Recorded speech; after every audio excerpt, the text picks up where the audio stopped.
Hey guys, it's Numa, and I'm back.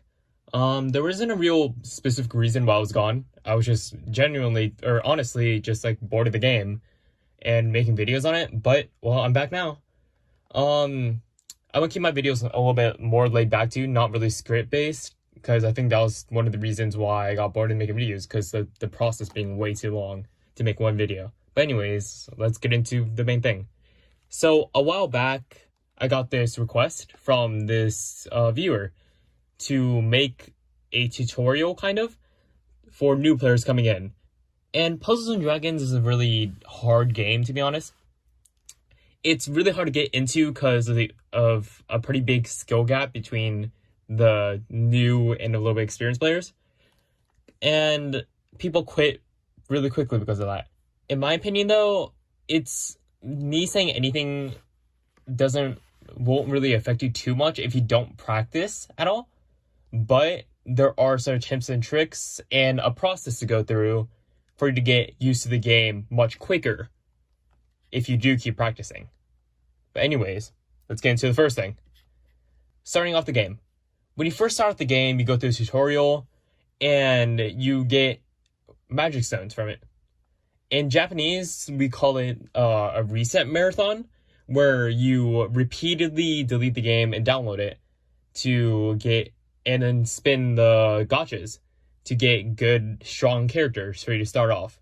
But that's only if you're like really serious about, not really serious, but that's only if you want to like cheese the system and kind of cheat, but yeah, and get really strong characters quickly. But if you're too lazy to do that, because that can be a pain, you can just start off with the characters they give you. And where you want to start off is the normal dungeon. So in a normal dungeon, it gives you all the basics, basically. You learn about type advantages, you learn about how to choose which character to attack first, and you learn about how to do mass attacks and stuff like that. Just all the basics you need to play the game. And in the normal dungeons, that's where you want to get used to the game.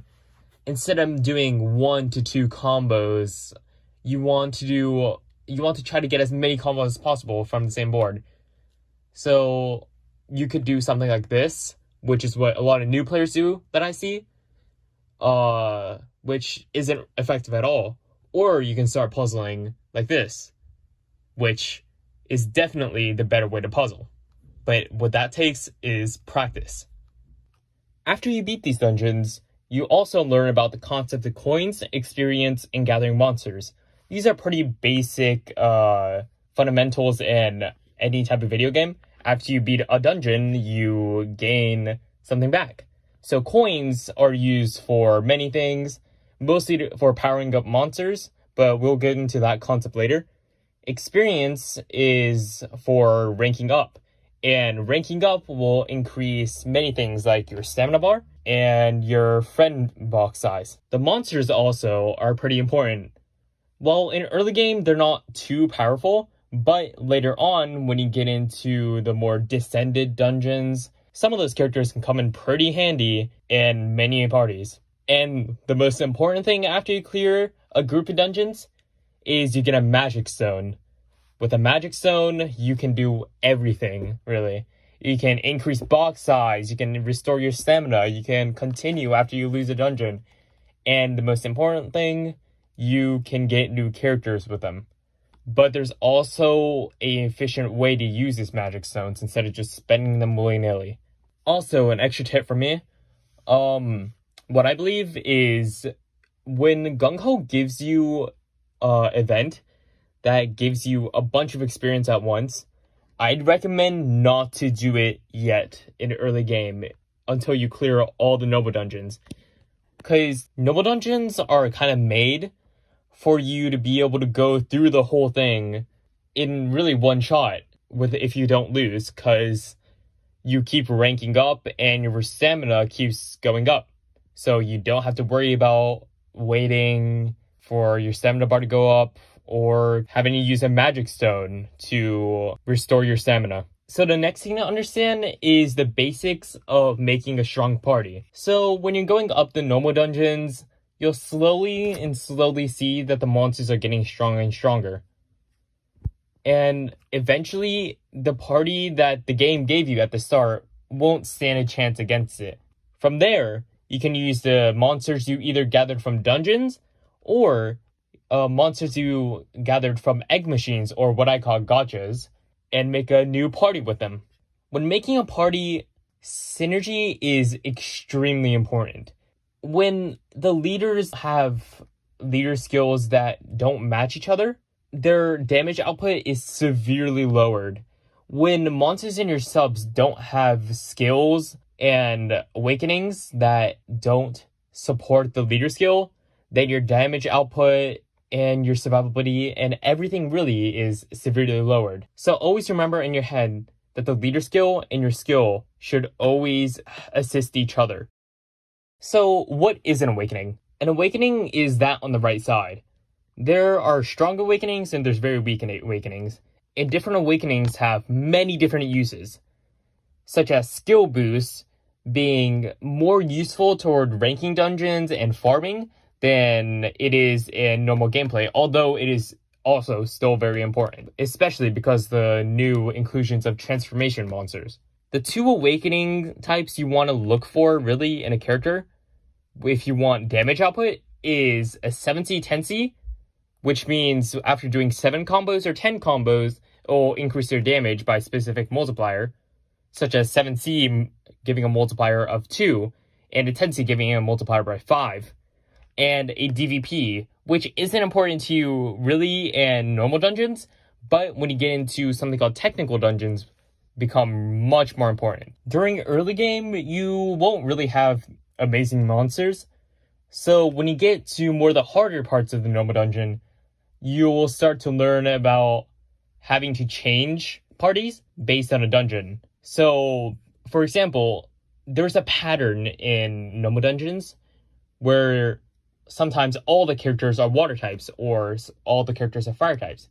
From there, you can put in your head that this is a water type dungeon. Then that means I should bring a grass type party. This is a light type dungeon.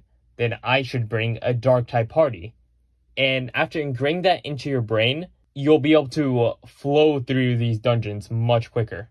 So you've made a good party, you figure out how to puzzle a little bit. Why can't you beat some of these dungeons? Either you're not doing enough damage, you don't have enough HP, you don't have enough recovery.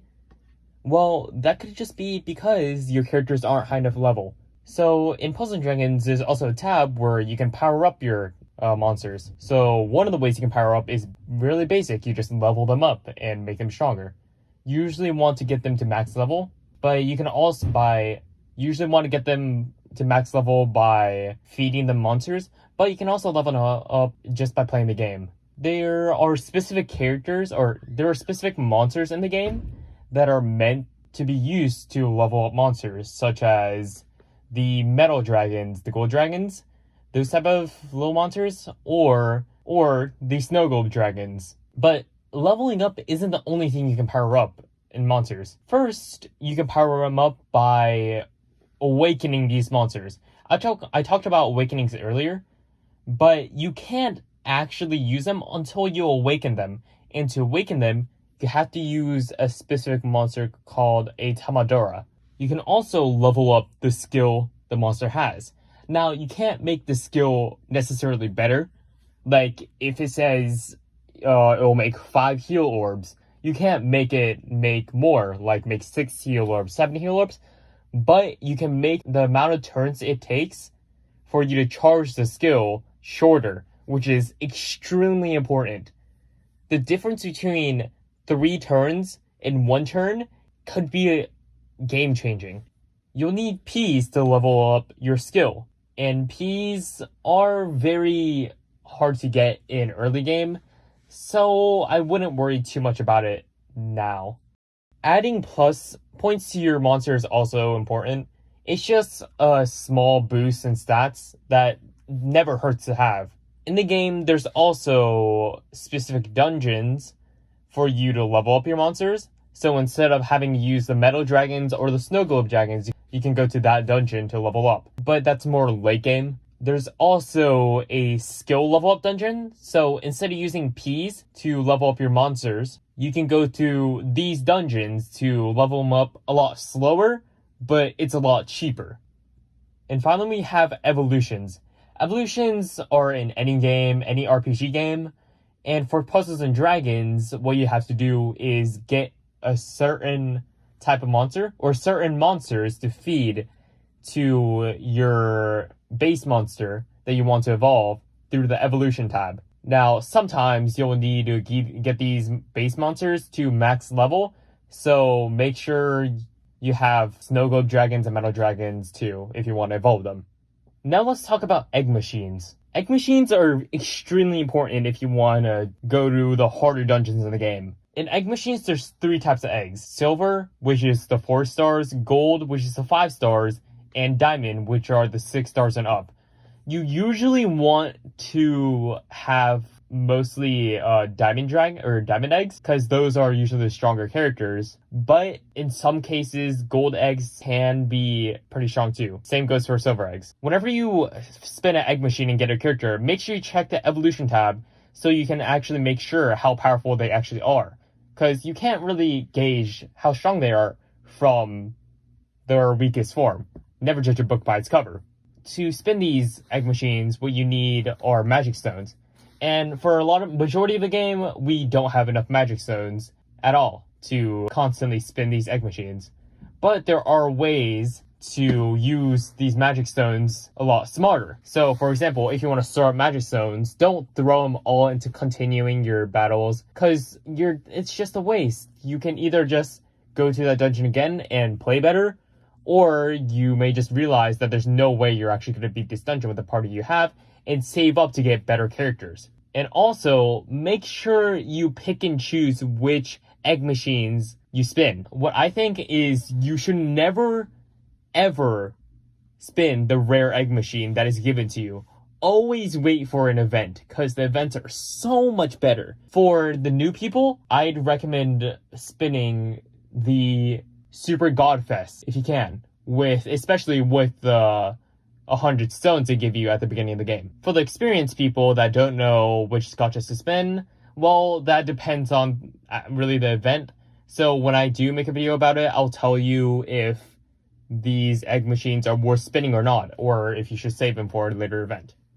Now that you have better characters, better stats, and a better party, we can go to a little harder dungeons. The dungeons I try to go through next are the Descendant dungeons. These Descendant dungeons aren't too difficult, but they are a step up from the normal dungeons. But that depends on which dungeon you choose. Like the Hera dungeons and the Zeus dungeons are not too hard in comparison to some of the dungeons now, the new dungeons like the Air dungeons, which are a lot more based for experienced players.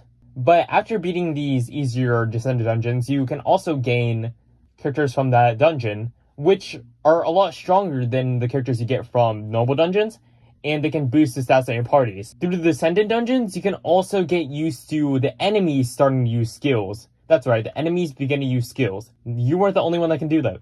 These skills can either make some of your characters binded, so the characters can't do anything. They can change your board, for example, changing your grass orbs to fire orbs and messing up your game. By going against these enemies, you can begin to get used to these skills and begin to think in your head, how can I stop these enemies from doing this to me? And how can I adapt after they use it? You'll also begin to go against dungeons with special conditions. These dungeons will force you to change your parties, think of new strategies, and just overall adapt to your new surrounding. For example, some of these dungeons will remove heal orbs from your board. So to help you with those dungeons, you can either bring characters that make heal orbs for you, or just straight up heal you. Here's the list of dungeons you usually want to go through first. First is the Great Thief Descended. Second is Hera East Descended. Third is the Great Tengu Descended. Fourth is Athena Descended. And fifth is Satan Descended. Now that you're able to beat these dungeons, you're pretty much free. Now you can challenge yourself to harder dungeons, such as the Zeus Dios dungeon, the Sonia Grand dungeon, the Zeus and Hera dungeon, the Izanami dungeon, and now you can even try to start off doing the special dungeons, such as the Zerog dungeon, where your characters all start at level 1 and constantly level up throughout the dungeon. Now, when you get to the technical dungeons, these are where the game starts to get more serious. Well, at the beginning, it's fairly simple. It's like the normal dungeons, except these characters begin to use skills. But when you get later in the dungeons, these become the hardest dungeons in the game. And this is where usually all the experienced players go to play the game. Now let's get to the end of this video. Today was more just the basics and everything. But in the later videos, I'll begin to go through things such as how to actually play the game, how to make your characters actually better, like go in depth through like the plus system and the leveling up system, how to actually make parties, like row parties, multicolor parties, combo parties, how multiplayer works, how to become a more expert player, how awakenings work, and yada yada. It's gonna be fun, and I hope I get better at this tutorial thing, because as of right now, I'm having a lot of trouble making them, just talking in general. But I hope you all enjoyed the video. Leave a like, subscribe, and comment what you think. What you want me to add, what you want me to remove, because I think a lot of this stuff was a little bit too difficult to understand for most people. I mean, to me, I could understand it, but I don't know about y'all. So give me some feedback. It'll help a lot. But yeah. I hope you all have a great day. See y'all later. Peace.